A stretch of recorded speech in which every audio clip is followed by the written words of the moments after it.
স্পেনের কাছে ১-০ গোলে হেরে বিশ্বকাপ থেকে বিদায় নিল পর্তুগাল। আর মাঝমাঠে ১-০ দৃষ্টি নিয়ে স্তব্ধ হয়ে দাঁড়িয়ে রইলেন ক্রিস্টিয়ানো রোনাল্ডো। ৪১ বছর বয়সী এই মহাতারকার আন্তর্জাতিক কেরিয়ারের শেষ বিশ্বকাপ অধ্যায়টি শেষ হল চরম হতাশায়। পুরো ম্যাচ খেলেও স্পেনের জমাট রক্ষণভাগের সামনে আজ খোলসবন্দী ছিলেন CR7।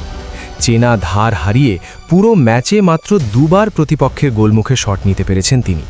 এই হারের মাধ্যমে বিশ্বকাপে সবচেয়ে বেশি ৮টি ম্যাচ হারার অনাকাঙ্ক্ষিত রেকর্ডে নাম লেখালেন রোনাল্ডো।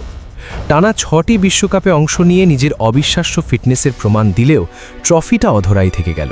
তবে নিখুঁত বিদায় না পেলেও বিশ্বজুড়ে কোটি ভক্ত সামাজিক যোগাযোগ মাধ্যমে শ্রদ্ধা জানাচ্ছেন। ভক্তদের মতে কোনো একটি পরিসংখ্যান দিয়ে এই ফুটবল রাজপুত্রের কেরিয়ার পরিমাপ করা অসম্ভব। পর্তুগাল ফুটবলকে অনন্য উচ্চতায় নিয়ে যাওয়া রোনাল্ডোকে বিশ্ব মনে রাখবে এক অপরাজিত নায়ক হিসেবেই।